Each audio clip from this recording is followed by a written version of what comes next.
Okay, so hi Frans. Good morning, and how are you, Ben? I'm good, thank you. And yourself? I'm very good, thank you. Just recently moved to Holland, so back to my roots, and it's quite exciting. Lovely. And I'm here to talk to you today about a new Reiki book that you've got coming out.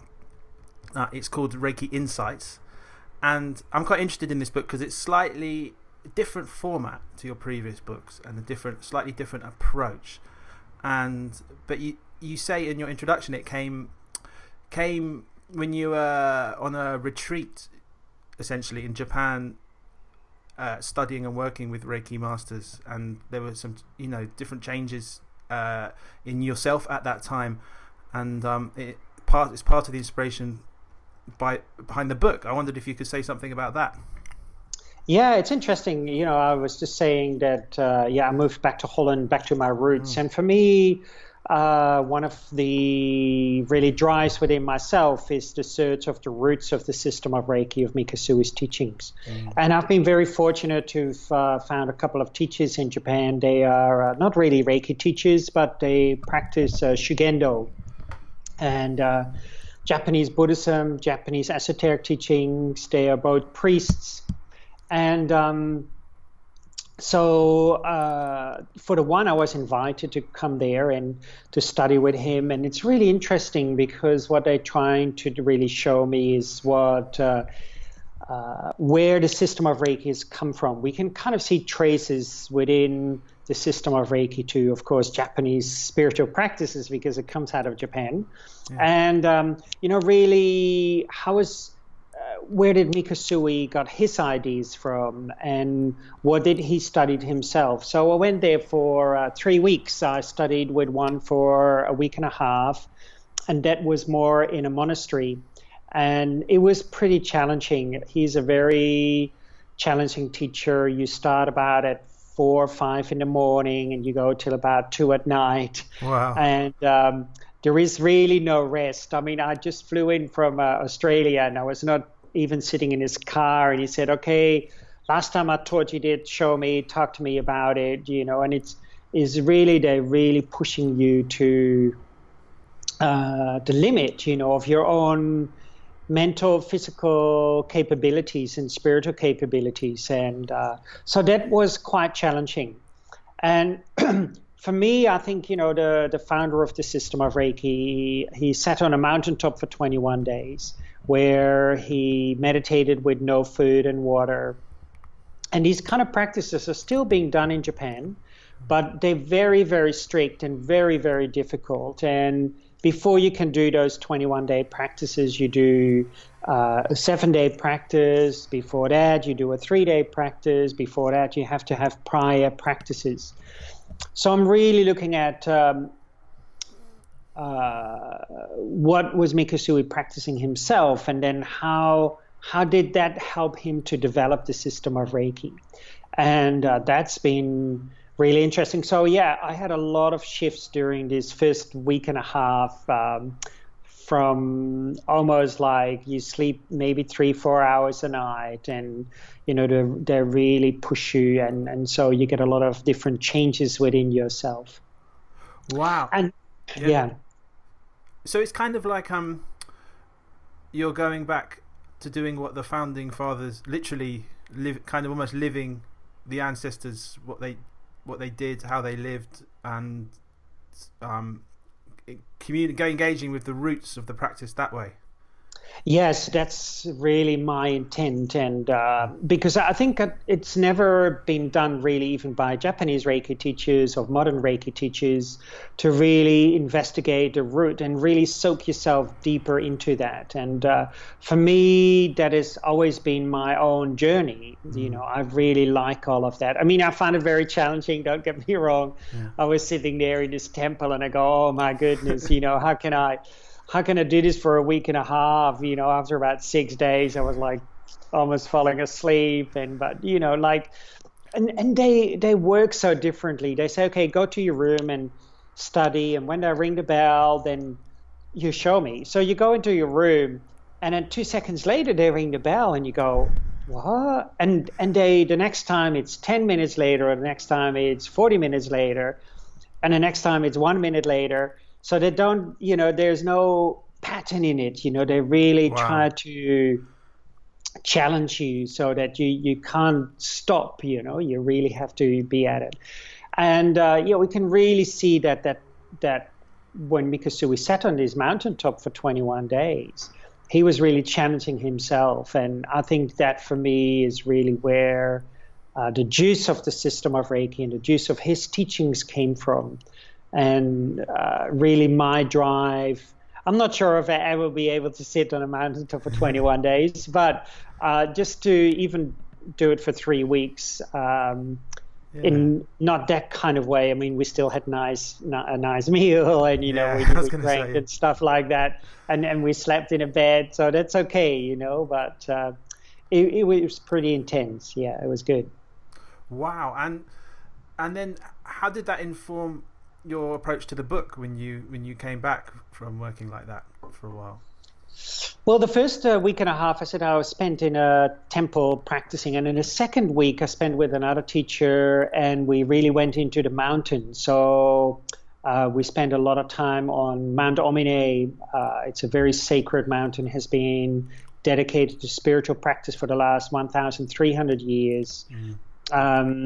It's very challenging as well, because on this mountaintop, you do 18 very specific exercises. And one evening when we just arrived, they were chatting with each other, and I said, "Oh, what's wrong?" They looked a bit worried. I said, "Oh, don't worry. Last year, there were 2 people died here when they were doing this." And I go, "Okay."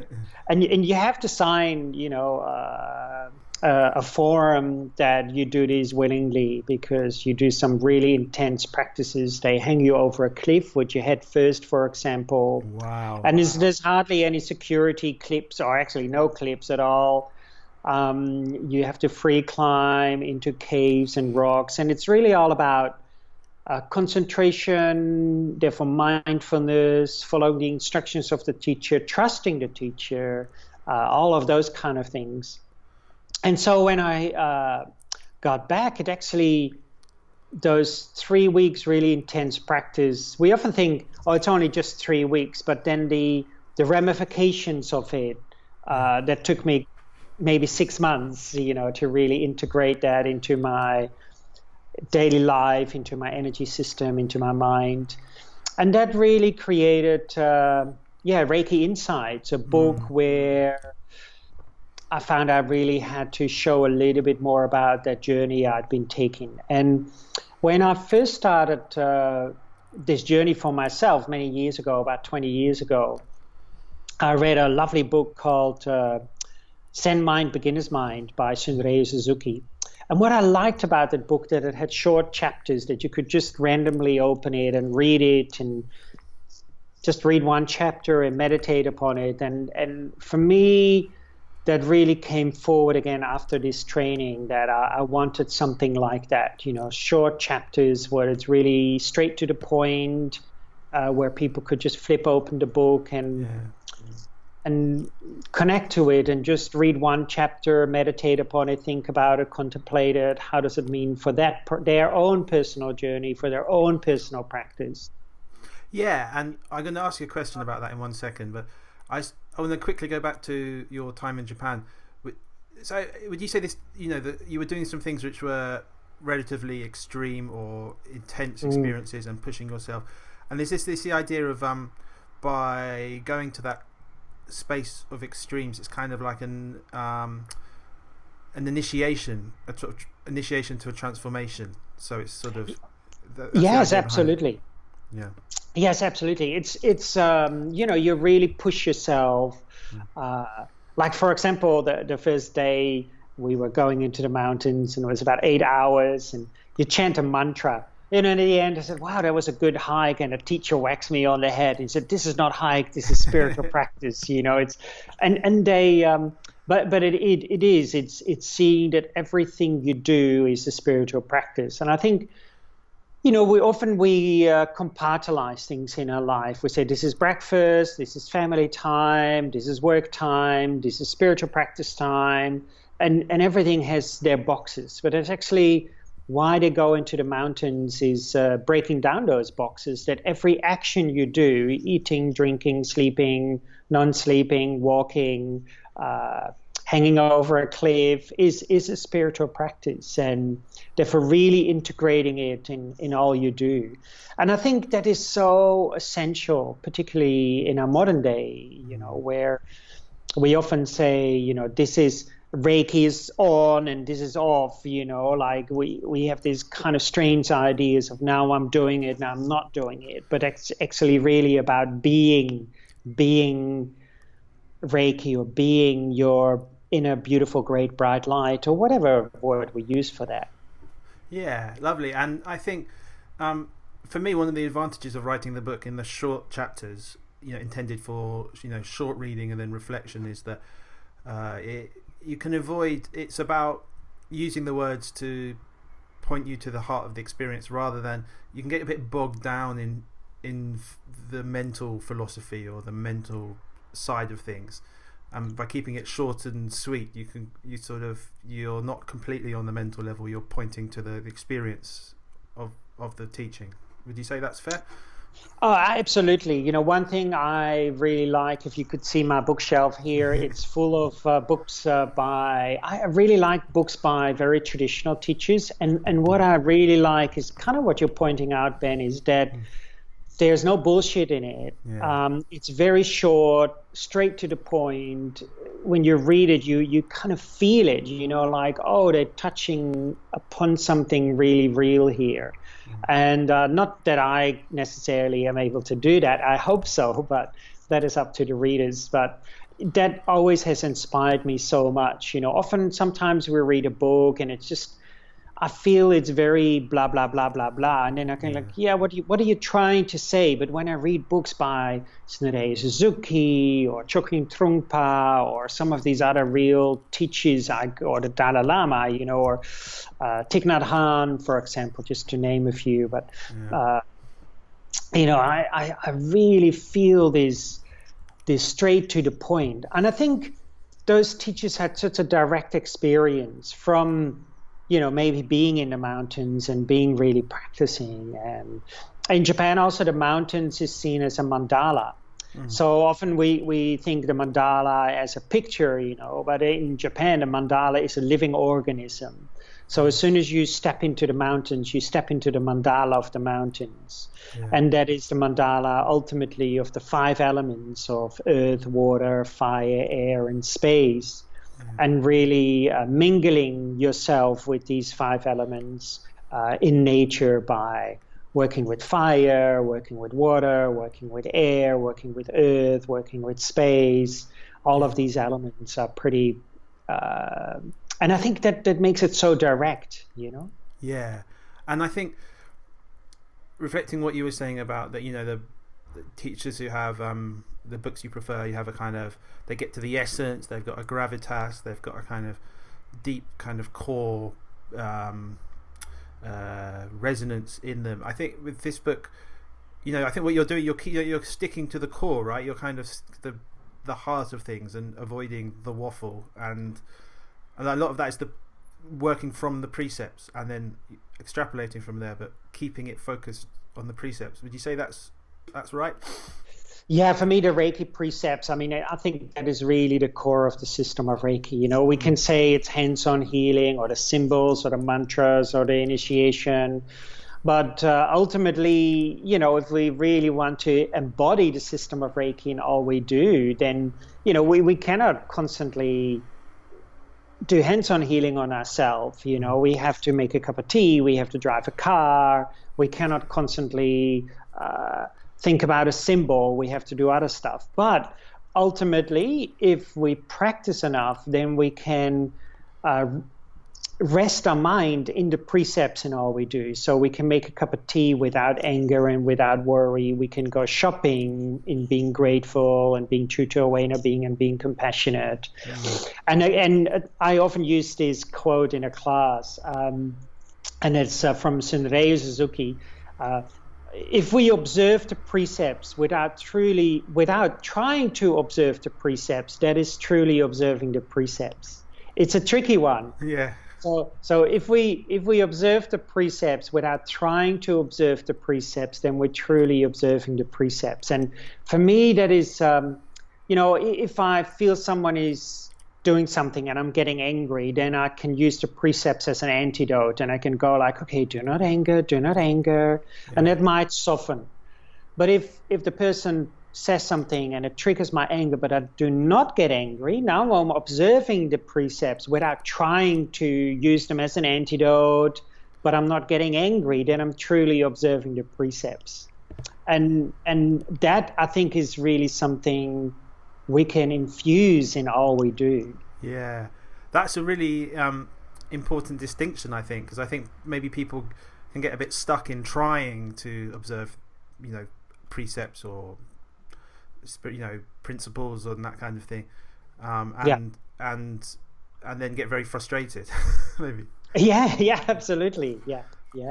Is not an easy thing, and I think this is why, again, for me, I need to take an example of Mikao Usui, who sat on his mountaintop for 21 days without water and food. I mean, that I don't know any Reiki teacher currently who's ever done that, and one of my teachers has done it, actually, and I've seen some photos and he told me some stories, and I go, man, I'm not sure if I ever be able to do that, or if I want to put myself through it.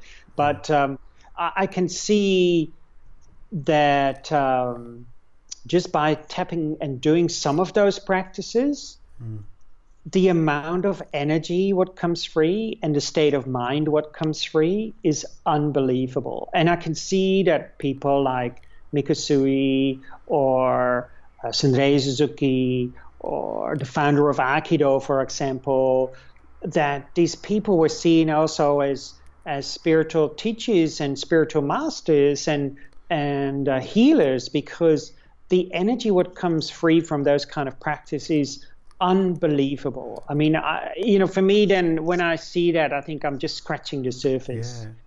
And so you say energy comes free. Is that that made me think, sort of, most of the day we're caught up in, we're doing this, we're doing that, take our kids to school, make a cup of tea, but we're thinking in our mind, but when you're doing those focused practices and I guess you're using your attention in a very focused way, is that a lot of the energy that's just caught up in stuff is sort of opened? Is that what you mean?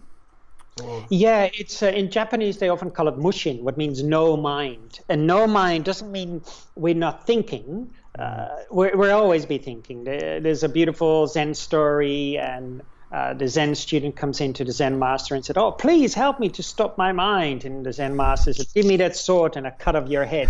Yeah, because we're always thinking, but it's the energy comes free when we don't cling to our thinking.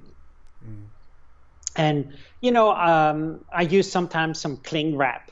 Oh, that stuff, and you try to wrap it around a piece of cheese or an apple or whatever, and you tear it up and it get all caught up and sticky, and you have to use another one. And that's for me, as the more we cling to these thoughts and our thought patterns, we get all caught up like cling wrap. And so therefore, mushin, no mind, is not getting caught up in saying this is good or this is bad, this is here or there, all these judgments or labeling or distinguishing, all completely letting go. And I can really see that. For example, when you go into the mountains, you do waterfall practice. And, it's not like a lukewarm waterfall where you stand under. These are really freezing cold mountain streams. And really it's about finding that unification. You are the water is you. But I noticed as soon as you say already, and you stand there in front of this waterfall, as soon as you say, oh, it's going to be cold, it's going to be cold. Yeah. So you actually have to, even that one sliver of thinking, it's going to be cold or that is difficult, it creates a huge ramification. So therefore, approaching the waterfall without no mind, mushin, without any labeling, distinguishing. But if we can do that in life, then life becomes so much freer and open, and therefore also we have much more energy to sustain ourselves through life and therefore help other people. Yeah, so if you're going to do something that you find difficult, or I've got a meeting with that difficult boss or whatever it is, and if you can approach it with that principle, it's going to radically transform your experience, because it might not be as difficult as you think, and you don't have all that energy tension in the build-up.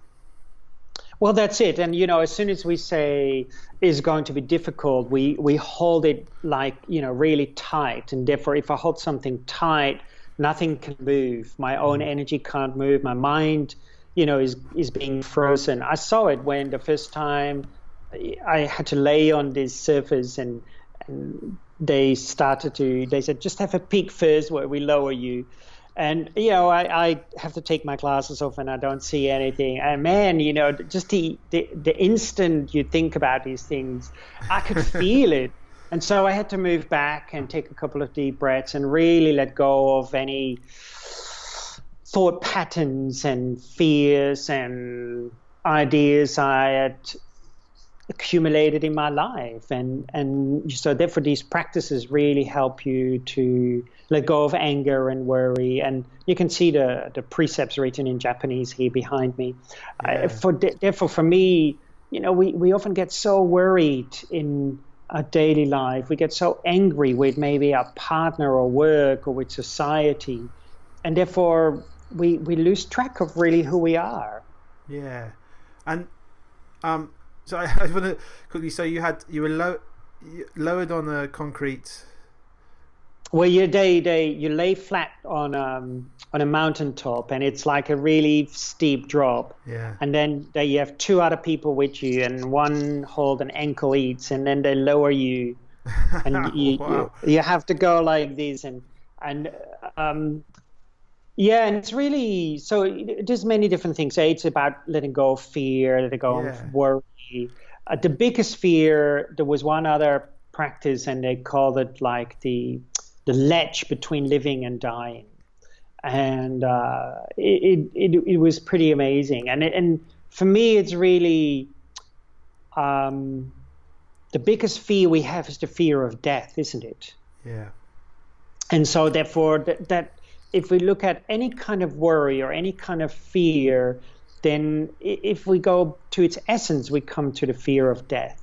Yeah. And so therefore they do some of these exercises to help you to soften that fear of dying, that this is just a jacket. Your mind, your essence will never die. It was never born. It's just this mind stream what floats through the universe, and in union with the universe.